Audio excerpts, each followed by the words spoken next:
The night that I first finished Nier, Automata I slept soundly. The night that I actually finished Nier, Automata I hardly slept at all. I had that high, that nervous energy, that hum in the back of my head that comes from an overtired brain trying to absorb an experience that was so much bigger than it initially seemed.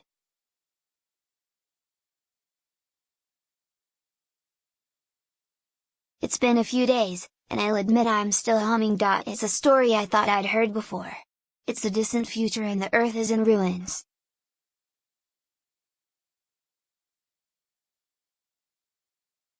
Machines have replaced mankind, and therefore they must be destroyed. Cue the ethical dilemmas, the friendly machines. Cue the crisis on a shattered concrete stage, and of course a swelling orchestra.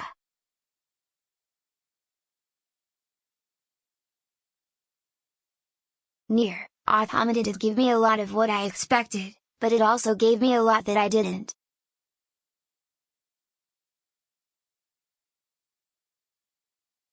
Even when I'd seen the twists coming, there was always still some surprise, some little, or not so little, not left for me to unravel.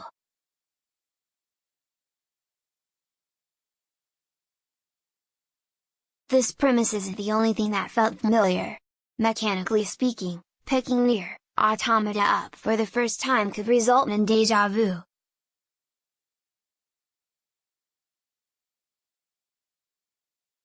Combat starts on the tried-and-true foundation of light attacks, heavy attacks, dodges and combo chains.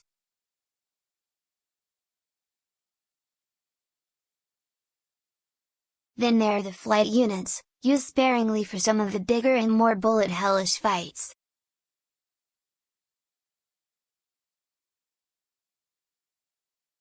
Bullet hell style gameplay, which generally involves dodging complex waves and patterns of enemy projectiles while fighting, figures into boss fights and hacking minigames quite heavily too.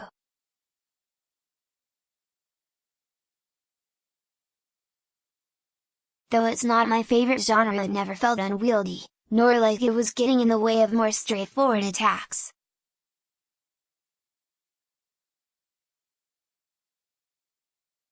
As for equipment, weapons from swords to fists to spears can be found or purchased, then upgrading with the requisite materials to increase their damage as well as the length of their combo chains and the stat bonuses they grant when equipped.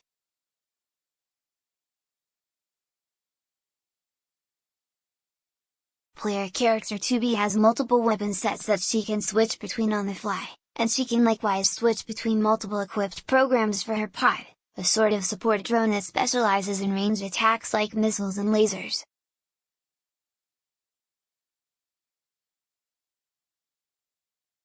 That said, the bulk of your gear is not programs or weapons but chips, which even provide many of your UI functions.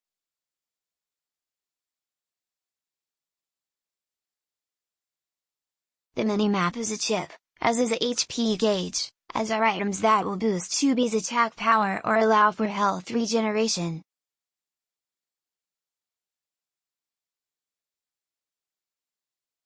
"2B starts with limited memory space and each chip has a cost, so early on I found myself unequipping non-critical UI elements to squeeze in that last upgrade chip.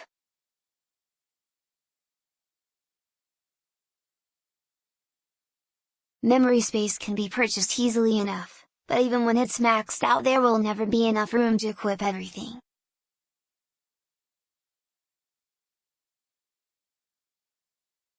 I always had to weigh my priorities, though the ability to save different chips that suit into different situations helped mitigate that.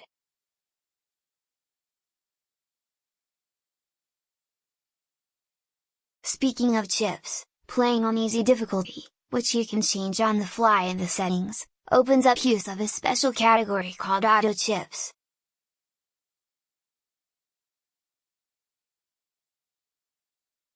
When equipped all together, the auto chips allow players to hit the left trigger and essentially let the game fight itself.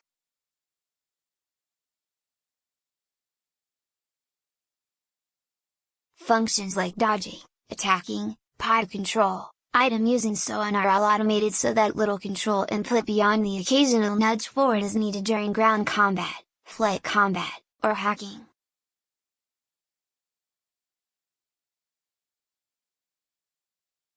When I initially took the autoplay chipset for a spin, it did not feel fun. I had a few hours of flashy and dynamic Platinum-style combat under my belt as 2B at that point, and just watching her do her thing without any input on my end was kind of boring by comparison.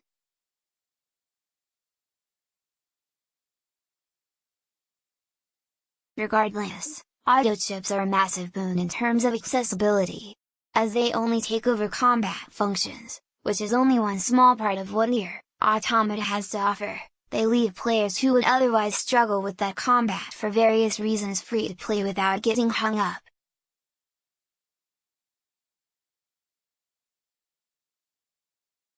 Since they're divided up into their individual functions rather than being bundled together, players also have the option to take or leave whatever they need.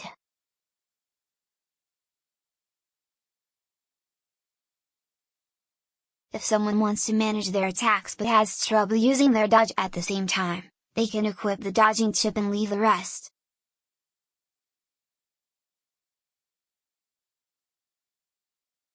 Similarly, if someone's struggling with aiming their pad while also managing controls for 2B, they can equip a chip that lets their pad do whatever's best in a given situation.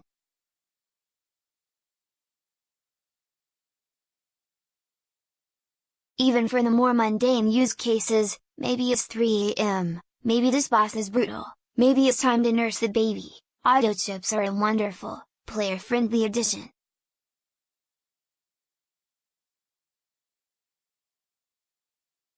And there are a lot of reasons to play Nier Automata beyond its fusion of melee action and bullet hell shooting.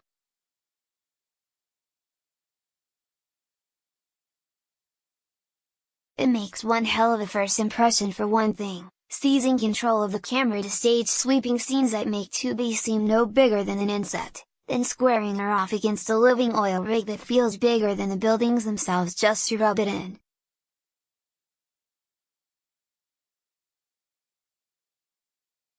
And remarkably, Nier only ever builds on that opening scene, moving from spectacle to spectacle, impression to impression, as if to say, oh, you thought that last thing was cool? Well, how about this? Even after finishing the first ending and pursuing the others, the stakes kept rising.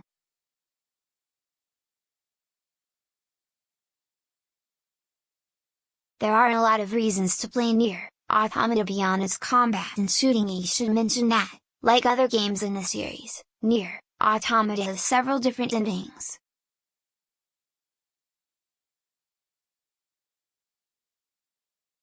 And if anyone takes anything from this review, I hope it's this: the word ending is meaningless.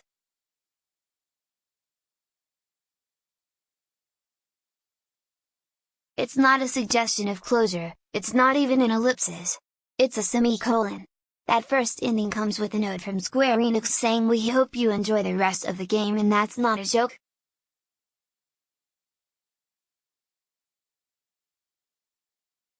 It's only after you've finished that things get really damn interesting. And thankfully, Nier makes sticking with it worthwhile. It didn't ignore the fact that I was retreading old ground.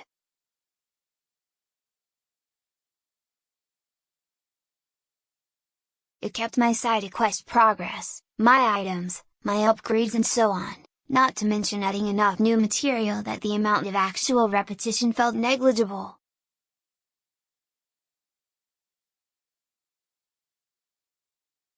It's highly invested in maintaining player momentum, and giving them every reason to keep moving forward, and that made the pursuit of those true endings all the more satisfying for me.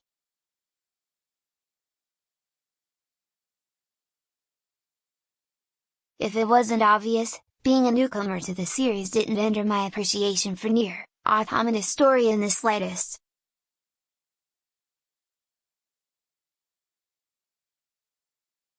It's true that the deeper you dig into the game's lore, and even visual symbolism, the more everything from Drakengard to Nier comes into play, but Nier Automata is self-contained enough that it fills in most of its biggest holes through endings and assorted unlockable bits.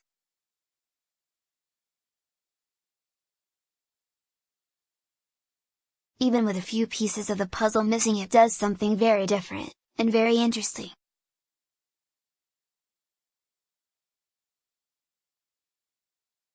It helped that I loved being in that world too, not least of all because of its music.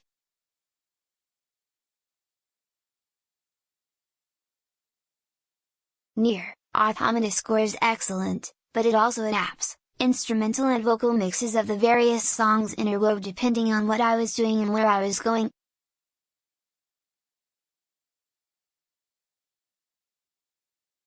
While initiating a hack, strings and drums start to subtly blur into blips and bloops, anticipating the full transition that will come if I succeed.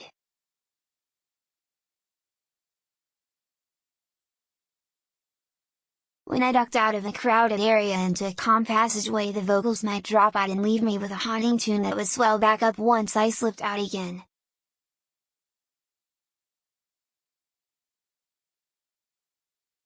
Sometimes the surreal lyrics would instead shed their backing instruments as I moved between zones, following me like a ghost for a stretch before the next area's theme would inevitably overtake them.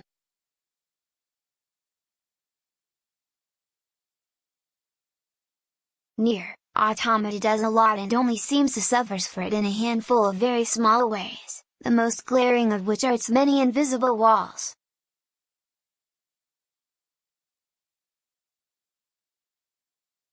Though you can double jump and mantle your way across the obstacle-riddled environments, there's little distinction between climbable surfaces and unclimbable barriers even in areas that look like they're absolutely built to be scaled.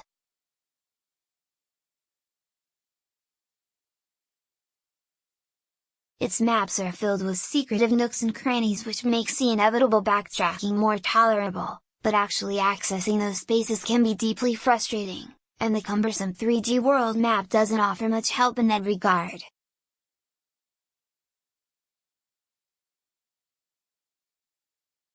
After 24 hours I still struggle to know where I could and couldn't go, and finding the correct path up or down occasionally involved the equivalent of beating my head against a wall until one of the two finally gave.